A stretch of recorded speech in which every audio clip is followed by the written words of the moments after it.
다들 식사 맛있게 하셨습니까? 네. 이 시간이 되면 굉장히 졸음이 밀려오는 시간인 것 같은데 졸음을 깰 겸 함께 옆 사람과 함께 이렇게 인사해 봤으면 좋겠습니다. 지금은 주무시는 시간이 아니라 주님의 시간입니다.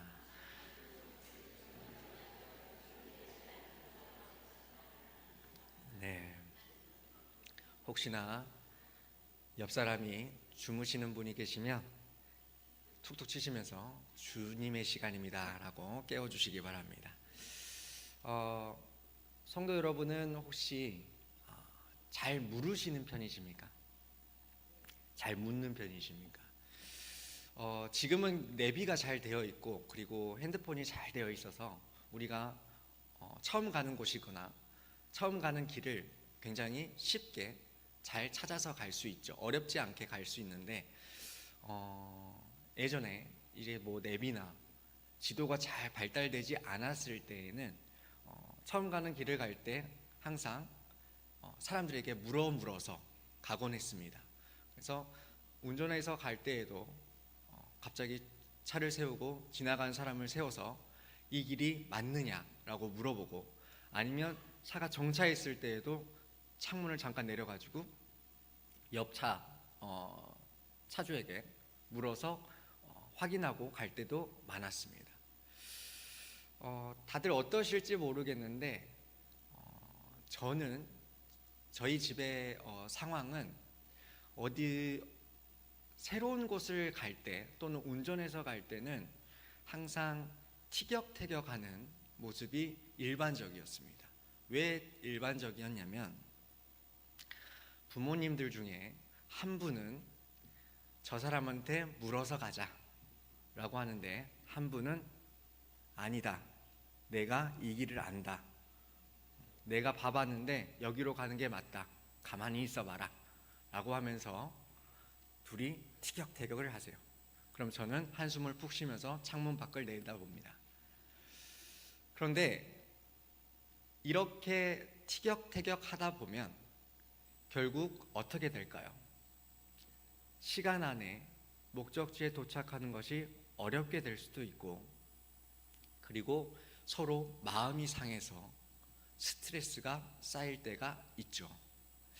이렇게 물어보는 것과 관련해서 한 가지 더 이야기를 해보려고 하는데, 제 지인의 이야기입니다. 제 지인이 새 차를 뽑았을 때 일인데, 새 차를 뽑아서 이제 탁송을 받는다고 하죠. 새 차를 이제 받게 됐는데 이 지인의 삼촌분이 어느 한 모 자동차 회사에서 30여 년간을 근무하셨던 분이었습니다. 그래서 이제 조카가 차를 샀다고 하니까 한번 검수해 줄 겸, 그리고 썬팅도 해줄 겸 이제 오셨답니다. 그래서 삼촌분이 운전석에 앉으시고, 그리고 그 지인이 조수석에 앉았어요. 그래서 한번 정상인지 한번 봐보자 하고 시동을 켰는데 이 차가 하이브리드 차였습니다. 이 하이브리드 차가 반은 전기이고 쉽게 말하면 반은 기름이에요. 그래서 시동을 켜면 부르릉 소리가 나지 않고 그냥 계기판에 불만 딱 뜹니다. 그래서 그때 엑셀을 밟고 그냥 가면 되는데 이 삼촌분이 하이브리드 차를 한 번도 안 타보신 거예요. 그래서 이제 시동을 딱 켜고 봤는데 계기판에만 불이 들어오고 부르릉 소리가 안 나는 거예요. 그러니까 야, 이거 고장 난 것 같다 라고 하셨대요. 그러고서는 다시 전원을 껐다가 시동을 껐다가 다시 켰대요. 그래도 전원만 들어오니까 야, 이거 이 자식들이 고장 난 거 갖다 준 것 같다, 큰일 났다 라고 한 거예요. 근데 이 지인이 그래도 삼촌분이 30년을 이제 자동차에서 일하셨으니까 얼마나 자부심이 대단하시겠어요. 그래서 아주 겸손하게 마음이 상하지 않도록 삼촌, 이게 시동이 걸린 것 같습니다, 그냥 가시면 될 것 같아요 라고 했는데 그 삼촌분이 가만히 있어봐 하고 전원을 다시 껐다가 켜셨대요. 근데 그래도 안 되니까 다시 또 전원을 껐다가 키고 해도 안 되는 거예요. 그러자 그것을 보고 있다가 안 되겠다고 생각한 저희 지인이 때마침 옆에 카센터가 있어서 다시 삼촌분에게 겸손하게, 삼촌 저기 카센터가 있는데 카센터 사장님한테 잠깐 여쭤보면 어떨까요? 라고 하니까 삼촌분이 가만히 있어봐 라고 하셨대요. 계속 가만히 있었는데 가만히 있으라고 하시더래요. 그래서 삼촌분이 내려서 본네트를 열었다가 닫았다가 와서 전원을 시동을 껐다 켰다를 30분 동안 했는데 그래도 안 되는 거예요. 근데 그 광경을 지켜보던 카센터 사장님이 얼마나 답답했는지 차 옆에 오셔가지고, 사장님 이거 하이브리드 차여서 시동 걸린 거예요. 그냥 뒤로 놓고 엑셀 밟으시면 돼요 라고 하셨대요. 그리고 시키는 대로 뒤에다 놓고 엑셀을 밟았더니 차가 30분 만에 출발했다고 합니다. 어떻게 보면 한편으로는 이해가 되죠. 이 삼촌분은 누구보다 경험이 많고 그리고 누구보다 전문가라고 생각했을 겁니다. 그렇다면 다시 한번 여쭤보겠습니다. 성도님들은 평상시에 잘 물어보십니까? 네. 아니면 가만히 있어봐 라고 하면서 스스로 해결하려고 노력하십니까? 우리는 모르는 게 있다면 물어보면 됩니다. 전문가에게 물어보고 그리고 도움을 요청하면 일이 쉬워지죠. 빨리 해결할 수 있고 간단히 해결할 수 있고 그리고 헤매지도 않고 그리고 실패할 확률도 낮아집니다. 그러나 우리는 자꾸만 주변 사람을 가만히 있어봐 못 움직이게 만들고 어떠한 도움도 받지 않고 스스로 해결해 보려고 고집을 부립니다. 그런데 물어보지 않고 자신의 경험과 실력을 의지하고 고집을 부릴수록 어떻게 될까요? 시간은 오래 걸리고 그리고 해결은 되지 않고 헤매기만 하고 실패할 확률도 높아지기만 합니다. 그런데 이것은 우리의 신앙의 영역에서도 마찬가지입니다. 하나님께 잘 물어보는 사람은 신앙생활을 하면서 헤매지도 않고 답을 쉽게 발견하고 그리고 영적 전쟁에서도 승리할 수가 있습니다. 바로 오늘 말씀의 다윗처럼 말이죠. 오늘 우리가 읽은 사무엘하 5장 말씀은 언제나 하나님께 철저히 물었던 다윗의 영성을 소개하고 있는 말씀입니다. 먼저 오늘 말씀의 배경을 살펴보면 다윗은 사무엘 선지자에게 너는 이스라엘의 왕이 될 것이다 라고 기름 부음을 받은 후에 10수년을 쫓겨만 다니다가 이제 겨우 왕이 되었을 때입니다. 게다가 곧바로 이스라엘 왕이 된 것도 아니고 헤브론의 왕이 되었을 때입니다. 쉽게 말하자면 나라의 왕이 된 게 아니라 한 지역을 통치하는 왕이 된 것이죠. 그러다 조금 시간이 지난 후에 이스라엘의 상황이 정리가 되자 이스라엘 백성들이 다윗을 찾아와서 당신이 우리의 왕입니다. 우리를 위해서 왕이 되어 주십시오 라고 간청을 하죠. 그제서야 다윗은 하나님의 약속대로 이스라엘의 2대 왕으로 우뚝 서게 됩니다. 그리고 우여곡절 끝에 이스라엘 왕이 된 다윗이 처음 전쟁을 맞이하게 됩니다. 누구와의 전쟁이느냐? 바로 블레셋과의 전쟁입니다. 근데 이 블레셋과의 전쟁이 다윗에게는 첫 번째 전쟁이 아니었죠. 첫 번째 전쟁은 언제였을까요? 바로 다윗이 소년이었을 때. 양을 치던 이 소년 다윗에게 패배했던 블레셋이 이제는 한 나라의 왕이 된 다윗에게 다시 도전장을 내민 것입니다. 그런데 이것은 마치 우연이 아니라 다윗이 왕이 되고 나서 진정한 이스라엘의 왕으로서 자격이 있는지 없는지를 확인하는 그러한 테스트처럼 과거의 그 블레셋이 다시 나타났습니다. 그런데 그 블레셋과의 전쟁에서 결과는 어떠했습니까? 이 성경 이야기 모르십니까? 우리 유초등부 친구들도 다 아는 사실인데 누가 이겼습니까? 다윗이 이겼죠. 네. 그런데 여기서 재밌는 것은 오늘 말씀인 22절을 보게 되면 우리는 알 수가 있는데, 우리 함께 22절을 함께 읽어보겠습니다. 블레셋 사람들이 다시 올라와서 르바임 골짜기에 가득한지라. 아멘. 지고 물러갔던 이 블레셋이 또다시 올라와서 르바임 골짜기를 가득 메웁니다. 근성이 집요하고 대단하죠. 그런데 그렇게 다시 일어난 전쟁은 또 어떻게 됐습니까? 누가 이겼을까요? 네, 대답을 안 하시지만 다윗이 또 이겼습니다. 성도 여러분, 오늘 블레셋과의 거듭 일어난 전쟁에서 다윗이 계속 이겼구나 라고 읽고 지나갈 수 있지만, 여기에는 우리가 놓쳐서는 안 될 중요한 메시지가 있습니다.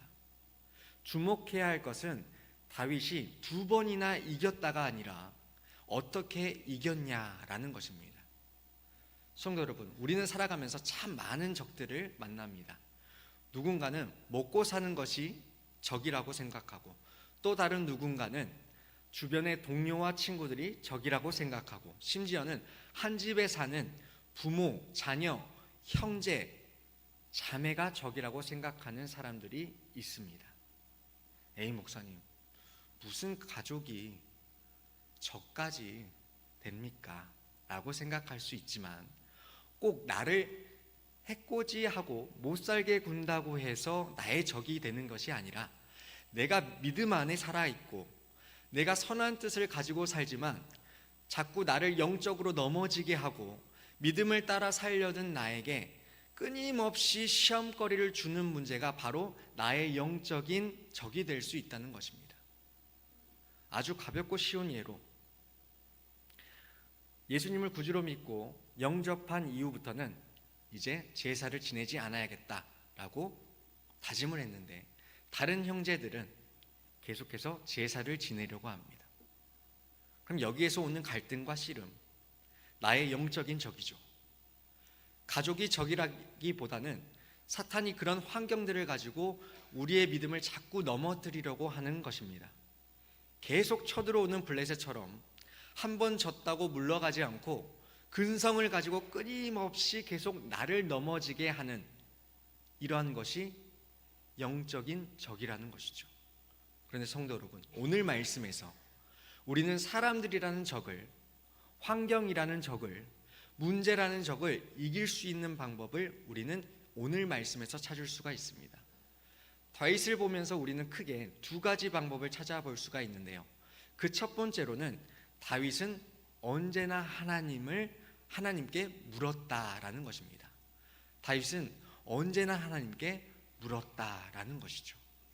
우리 함께 19절 말씀 함께 읽어보겠습니다. 19절 말씀입니다.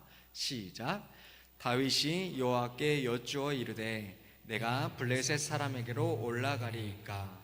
여호와께서 그들을 내 손에 넘기시겠나이까 하니, 여호와께서 다윗에게 말씀하시되 올라가라, 내가 반드시 블레셋 사람을 내 손에 넘기리라 하신지라. 아멘. 여기서 19절의 시작이 어떻게 시작합니까? 노란 글씨로 되어 있죠. 노란 글씨 읽어볼까요? 다윗이 여호와께 여쭈어 이르되, 다윗이 여호와께 여쭈어 이르되 라고 시작합니다. 성도 여러분, 다윗이 정말 잘했던 게 이겁니다. 다윗이 양을 잘 치고 물맷돌을 잘 던지고 그리고 싸움을 잘했던 것이 아니라, 다윗은 하나님께 묻는 것을 정말 잘했던 사람입니다. 다윗이 하나님께 물었다라는 것은 모든 전쟁이 하나님의 손에 달려있고 하나님이 나의 도움이 되시고 하나님이 도와주셔야지만이 나의 문제가 해결된다는 것을 알았다라는 것입니다. 성도 여러분, 하나님께 묻는다는 것은 단순히 하나님께 질문하고 하나님께 기도한다는 것 그 이상으로 하나님만이 나의 유일한 도움이십니다라는 철저한 믿음의 고백이 담겨있는 행동입니다. 성도 여러분, 우리 인생에 이기고 지는 것이 어디에 있습니까? 먹고 사는 문제가 어디에 있을까요? 안고 서는 것이 어디에 있을까요? 나에게 있습니까? 아니면 부모나 자녀에게 있습니까? 아니면 회사 상사의 전화 한 통에 달려 있습니까? 아니면 나라의 위정자들 손에 달려 있습니까? 바로 천지를 지으신 하나님께 그 답이 있는 줄 믿습니다. 천지를 지으셨을 뿐만 아니라 우리 한 사람 한 사람의 인생의 생사화복까지도 다스리시는 하나님께만 답이 있음을 인정하시고 믿으시길 바랍니다.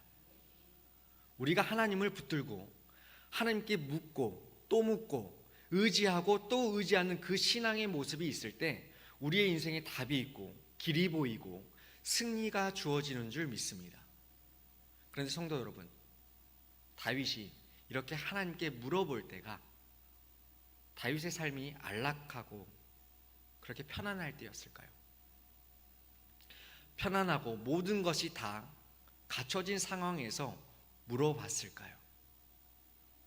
우리 함께 18절을 보게 되면 하나님께 질문하는 다윗의 상황이 어떠했는지를 알 수 있는데요. 우리 함께 18절 말씀 읽어보겠습니다. 시작. 블레셋 사람들이 이미 이르러 르바임 골짜기에 가득한지라. 아멘. 여기에 골짜기에 가득한지라 라는 것은 블레셋 사람들이 이미 르바임 골짜기에 도착해서 그곳을 완전히 포위하고 장악하고 있었다라는 의미입니다.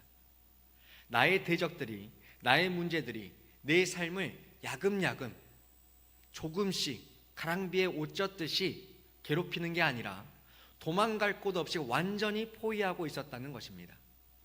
다윗은 이때 눈에 보이지 않는 하나님보다 앞에 보이는 문제들이 눈앞을 가려서 너무나도 절망스러웠을 겁니다. 그런데 이때 다윗은 무엇을 하느냐? 바로 하나님께 물어봅니다. 그 즉시 바로 하나님께 물어보죠. 저도 그렇고 우리 모두가 잘 안 되는 부분이 이겁니다. 나에게 문제가 생겨요. 그러면 먼저 사람을 찾아가고 세상적인 방법을 생각해보고 돈이나 힘으로 해결해 보려 하고 내가 가진 모든 자원과 동력과 인맥을 동원해서 발악을 하다가 도저히 방법이 없을 때 우리는 그제서야 하나님을 찾습니다. 그리고 납작 엎드려서 하나님 도와주시옵소서. 하나님밖에 없습니다. 성도 여러분, 이건 믿음이 아닙니다. 내 방법과 능력으로 문제를 다 해결한 후에 그렇게 하나님 앞에 나아갔을 때 하나님이 다 하셨습니다. 믿음으로 이길 수 있었습니다 라고 말할 수 있을까요? 아니요, 절대 못할 겁니다. 우리는 다윗이 하나님께 곧바로 물었던 이 모습이 한순간에 우연히 나온 것이 아니라는 걸 알아야 합니다. 우리가 분명히 급하면 하나님을 찾습니다. 그건 맞죠. 그러나 급할 때 하나님을 찾는 것은 누구나 다 할 수 있습니다. 하나님을 믿지 않는 사람도 급할 때 숨이 꼴딱꼴딱 넘어갈 때는 알고 있는 신들 이름 다 대면서 빕니다. 급할 때마저 우리가 하나님을 찾지 않는다면 사실상 하나님을 믿는다고 할 수 있을까요? 그런데 이것을 반대로 생각해 보면 급하지 않으면 하나님을 찾지 않는다라고 말할 수 있습니다.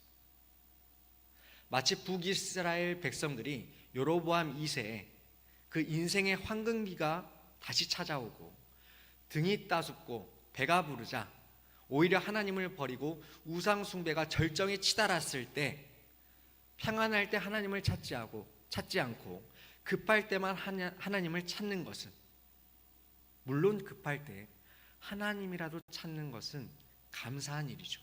그런데 그런 모습은 건강한 신앙의 모습이 결코 아니라는 것입니다.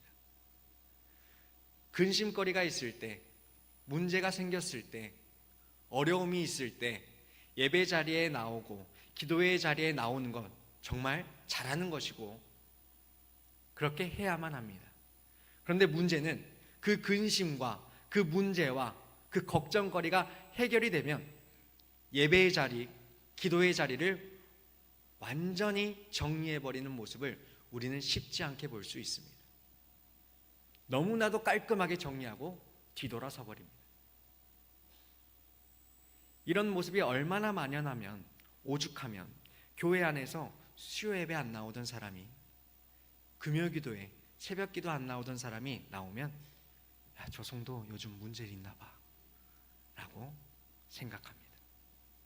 새벽에 나오네, 기도에 나오네, 예배에 나오네 안 나오네로 평가하고 정죄하는 사람도 나쁘지만, 우리가 그런 신앙의 문화를 만들어냈다는 것도 함께 가슴 아파해야 할 문제입니다.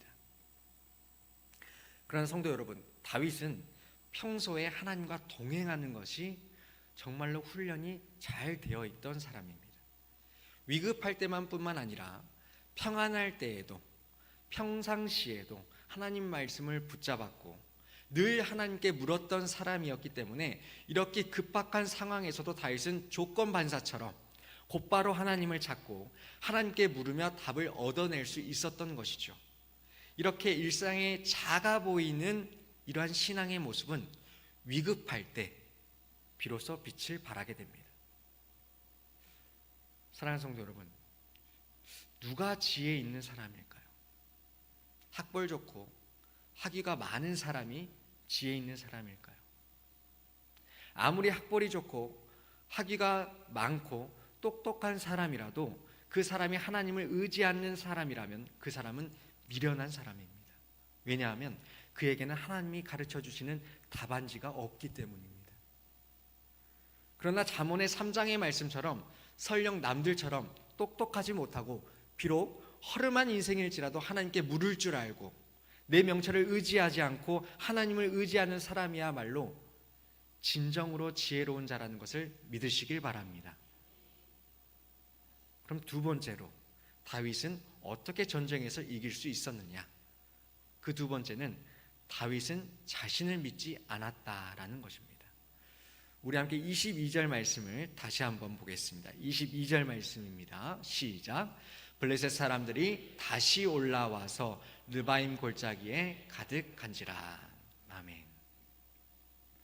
여기 보게 되면 또다시 블레셋이 쳐들어와서, 한번 패했지만 또다시 블레셋이 쳐들어와서 이스라엘을 공격하려고 합니다.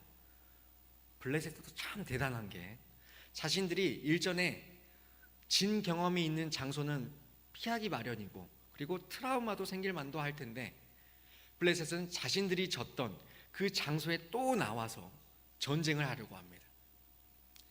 사탄이 이렇게 근성 있게 우리들을 공격한다라는 의미도 담고 있지만, 여기에는 그와 동시에 우리가 주목해야 할 것은 사탄은 우리에게 똑같은 상황을 가져온다는 것입니다. 그것도 우리가 실패했던 상황이 아니라 우리가 승리를 경험해 본 적 있었던 상황으로 가져온다는 것이죠. 이 부분을 우리는 잘 기억해야 합니다. 사탄도 과거에는 광명한 천사였던지라 굉장히 지혜롭고 간교합니다.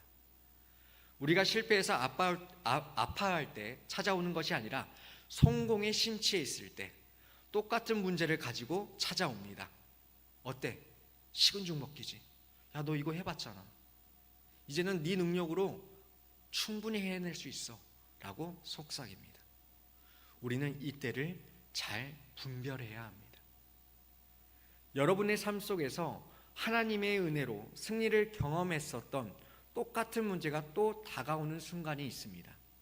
그것이 회사에서 물질의 문제일 수 있고요, 또는 가족 간의 관계의 문제일 수 있고요, 또는 교회에서 봉사의 자리일 수 있습니다.